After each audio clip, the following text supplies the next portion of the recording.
karena memang menghargai mufti tersebut gitu kan. Nah, di situ di majelis fatwa itu satu ruangan-ruangan kecil yang memang fasilitas lengkap dengan sistem dan sebagainya. Kita datang, mustafti datang, nah kita duduk di sampingnya amin fatwa ini. Jadi kita hanya duduk, mendengarkan, dan membuat catatan, dan ketika memang nanti ada yang ditanyakan, ya kita tanyakan. Kurang lebih seperti itu. Jadi ya prakteknya kita banyak seperti itu, banyak mendengarkan para masyaikh memberikan fatwa kepada orang Mesir, seperti itu, kurang lebih seperti itu kalau pendidikan saya. Dan mungkin setelah itu juga ada prakteknya, yaitu kita menelaah fatwa-fatwa yang ada, kita tahqiq, kita tahlil, ini fatwanya kemana, kita taksilnya kemana, posisinya kaul ini dari kitab apa, mencari di kitab-kitab muktamad, kurang lebih prakteknya seperti itu. Dan nanti juga diajari kaifiyah qiraatul kutubul fuqaha al-mu'tamadah, mungkin kurang lebih seperti itu. Jadi bagaimana membaca kitab-kitab fikih yang babon, kurang lebih seperti itu diberikan kunci-kuncinya. Alhamdulillah kemarin ada tiga mazhab yang diajarkan kepada kami, seperti itu. Kurang lebih seperti itu saat untuk mukadimah cerita dan istilahnya sharing terkait masalah pendidikan yang sudah saya tempuh. Dan tentunya pendidikan itu tidak ada apa-apanya, karena memang pendidikan itu di sana, tapi wakilnya di Indonesia tentu berbeda. Jadi memang kita harus menyesuaikan dan istilahnya kembali mencoba menggunakan manhaj baru, karena tidak mungkin kita terapkan 100% langsung ke Indonesia dan sebagainya. Istilahnya kita melihat keadaan dan sebagainya. Jadi dalam proses melihat keadaan ini, saya butuh bimbingan para asatidz semua, terutama asatidz dan lain sebagainya, terkait apa sih yang bisa dimaksimalkan, apa yang bisa disesuaikan, seperti itu. Kurang lebih seperti itu, Ustaz. Jazakumullah atas waktunya. Apa bisa dijelaskan sedikit tentang tahqiq dan tahlil itu gimana ya? Jadi terkait tahqiq dan tahlil itu biasanya kita diberikan satu kitab, satu fatwa, yang mana nanti kurang lebih kita disuruh membagi menjadi empat klasifikasi. Jadi nanti kurang lebih dalam metode berfatwa itu kurang lebih ada 3 proses. Yang pertama taswir, kemudian takyif. Taswir itu adalah mencari gambaran atau membaca permasalahan. Kemudian takyif ini mencoba menyandarkan permasalahan itu kepada salah satu bab fikih.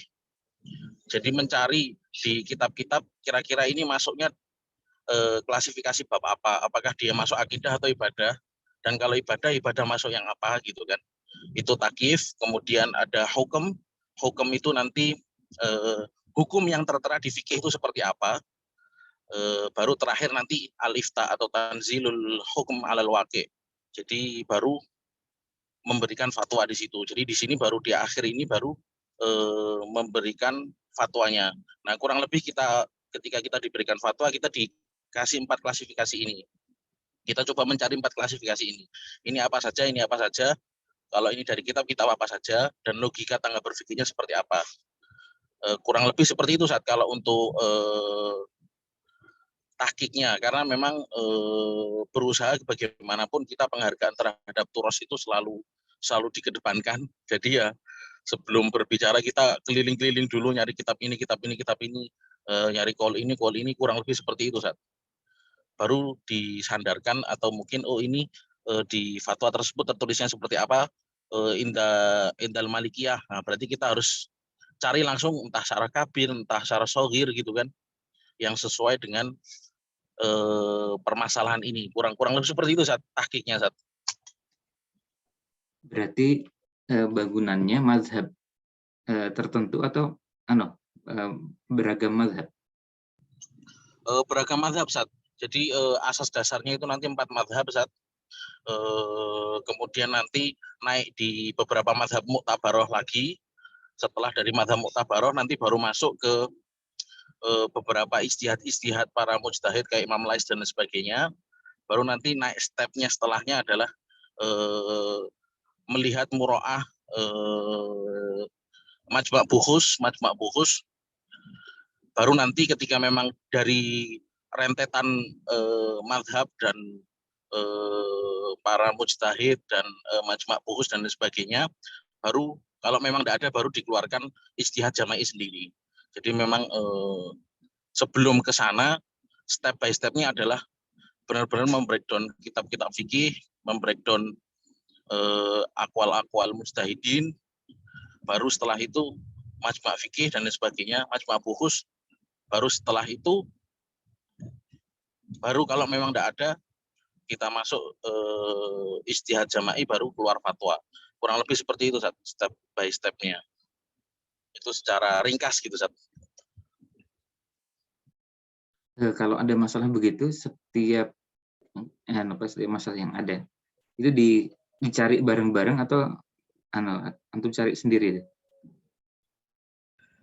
Kalau kita pribadi belum pernah, mungkin kita pribadi cuma dikasihkan tugas taklifah cuman untuk tugas, coba kamu cari mau untuk ini gini. Jadi kita suruh nelaah di kitab-kitab mazhab saja. Kita baru yang sudah praktek, yang sudah pernah kita lakukan baru itu saja. Tapi kalau para asatidnya, para masaihnya itu di sana, jadi Darul Ifta itu atau Amin Fatwa itu sudah menjadi pekerjaan Sat. Jadi hari-harinya cuma kegiatannya itu aja gitu. Entah menelaah kitab, entah nanti membahas sebuah permasalahan gitu. Jadi kurang lebih seperti itu Sat. Mereka punya dawam ya? Artinya waktu kerja gitu? Iya Sat. Jadi memang di Darul Ifta itu udah kayak lembaga kita bekerja gitu Sat. Jadi orang masuk di Darul Ifta, misalnya dia sebagai Amin Fatwa, itu benar-benar kegiatannya hari-harinya cuma menjawab pertanyaan, menelaah, tergantung nanti kan ada berbagai macam cabang-cabang, Zat. Ada dia yang bagian lajnah syafawi, bagian yang secara menjawab pertanyaan secara lisan, ada elektronik.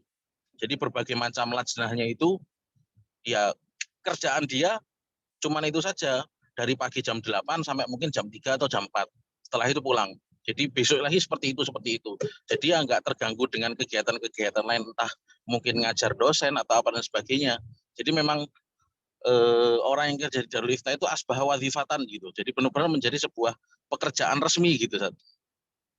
Yang itu benar-benar ketika orang mau memaksimalkan menelaah terkait masalah agama, benar-benar bisa serius Sat, dan waktunya bisa lama gitu kan, karena memang nggak ada kerjaan selain itu gitu loh Sat. Tafaruq memang ya untuk itu ya. Dan itu secara khusus ditunjuk oleh Al-Azhar ya orang-orangnya. Kalau orang-orangnya mekanismenya nanti ada, jadi dari pihak Darul Ifta sendiri Sat, itu meminta kepada Jamiah Al-Azhar atau membuat kayak mencari anak-anak dari kuliah syariah dan dirasa Islamiyah yang jahidan ke atas, yang jahidan atau mutamayizin. Setelahnya dicari yang itu, diambil, direkrut, dilatih di Darul Ifta. Jadi mekanisme seperti itu, Sat. Jadi Darul Ifta yang mencari. Dan itu harus alumni Al-Azhar, Sat. Jadi salah satu syarat mutlaknya adalah alumni dari Al-Azhar. Jadi mekanismenya seperti itu, yang nanti dilatih di Darul Ifta, terus didudukkan sama Amin Fatwa, dilatih setahun, 2 tahun, 3 tahun, baru setelah itu dilepas sendiri. Jadi regenerasinya seperti itu Saat kurang lebih. Berarti kan ada kriteria ya yang ditetapkan, artinya kriteria baik itu ke hafalan Quran, kemudian pengetahuan di ilmu-ilmu alat, dan ada fakultas-fakultas tertentu yang jadi prioritas. Iya, Sat. Bahkan sempat beberapa kali tes kita yang wafidin ini, yang asing ini, itu tidak diterima kecuali jurusan syariah dan dirasa Islamiyah. Jadi yang memang sudah kegiatannya dia belajar fikih-fikih gitu loh, Ustaz. Kalau yang hadis atau yang tafsir gitu malah nggak direkomendasikan untuk daftar, dan malah memang secara aturan tidak boleh mendaftar gitu kan. Itu ada beberapa tahun yang seperti itu, cuman sisanya kadang ada yang dibuka juga, kadang tidak, tergantung nizam tahun itu seperti apa. Tapi mayoritas memang benar-benar mencari yang memang alumni-alumni yang dari jurusan syariah dengan standar nilai tertentu begitu, Zat.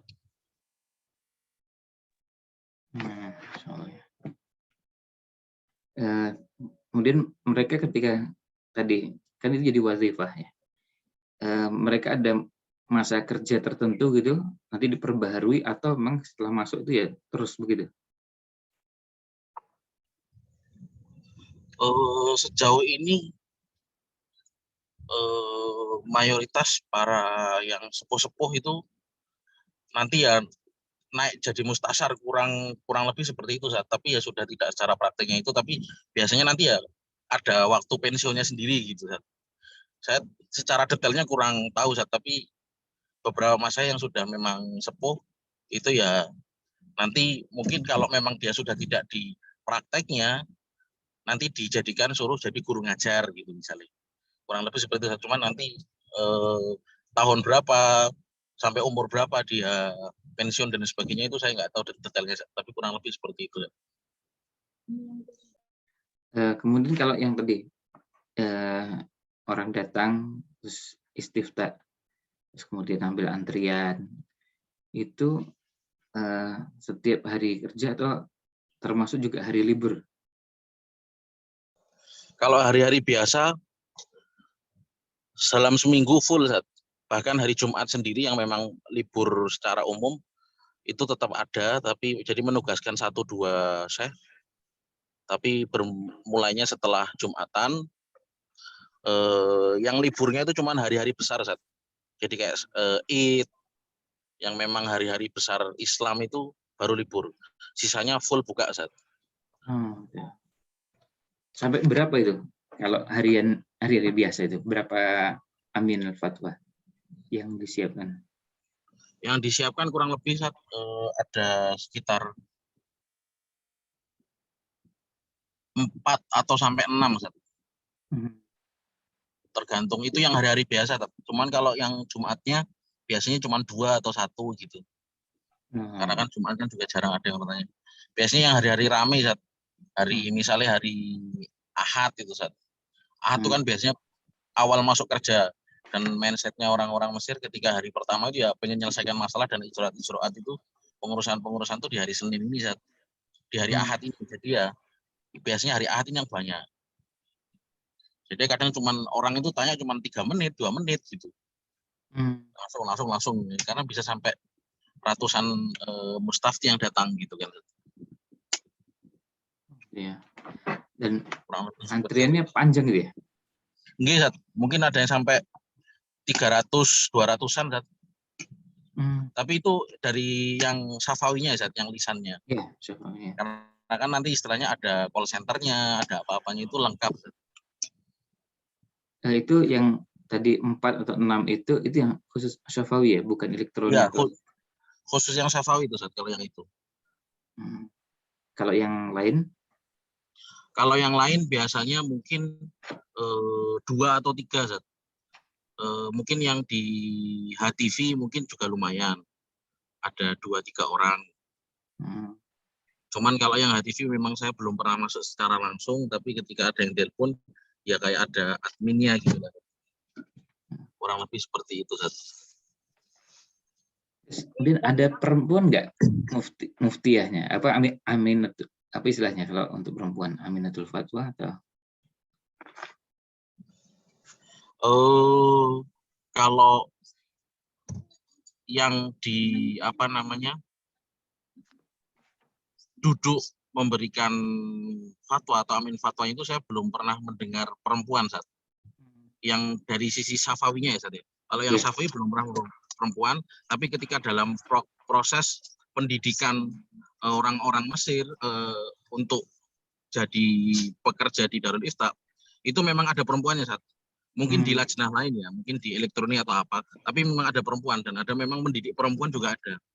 Bahkan tidak hanya sampai di situ, beberapa kali waktu mengadakan muktamar dan sebagainya, itu mengundang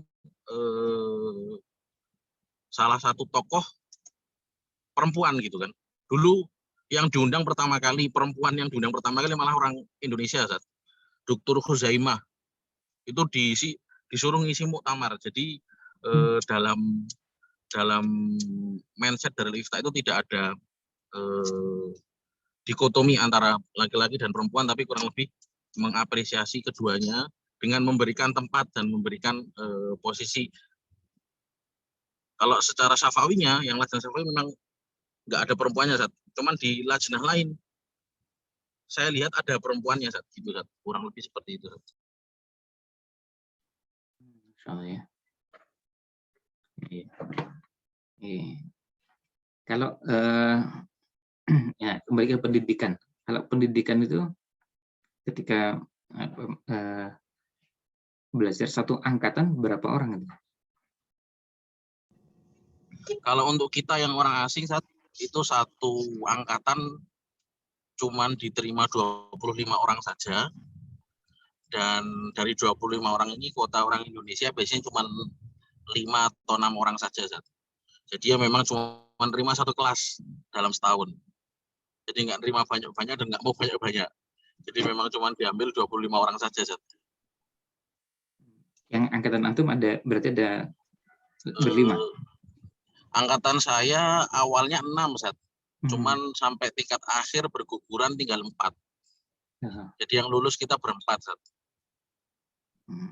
Ada orang Jogja, dua orang, Zat. Di antaranya saya sama anaknya Ustadz Direktur Grama Surya, Zat. Yang Ustadz Fuad itu loh. Nah, itu beliau juga anaknya Ustadz Arif Asofi namanya. Itu beliau juga lulus bareng saya, Zat. Cuman beliau sekarang masih di Mesir. Orang Jogja juga dan orang Muhammadiyah juga, Zat. Surya Mediatama mungkin, Zat? Iya. Surya Mediatama kayaknya, iya. Atau iya, yang Surya Mediatama, Zat. Yang Ustadz Fuad, Pak Fuad apa ya namanya, ingat saya. Pak Fuad, betul, Pak. G, beliau, Zat. Oh, putra beliau kan memang alumni Al-Azhar ya? Iya, Zat. Beliau S1 di Al-Azhar dan sekarang melanjutkan S2 yang tinggal judulnya sudah diterima kalau nggak salah, terakhir saya dengar kabar. Jadi ini mungkin bisa menjadi kedepannya, siapa tahu nanti bisa dibujuk untuk ikut bantu entah di Muhammadiyah atau ikut berdakwah di Jogja gitu, Zat, kurang lebih. Beliau alumni mana sebelumnya? Gontor, Zat. Beliau dari Gontor, terus habis itu lanjut di sana S1-nya, kemudian S2-nya beliau nyambi di Darul Ifta plus di S2 Al-Azhar. Jadi beliau 2.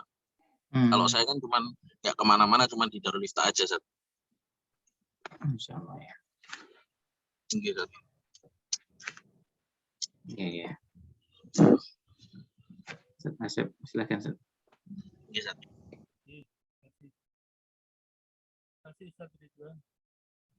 Suaranya nggak terdengar, Ustaz.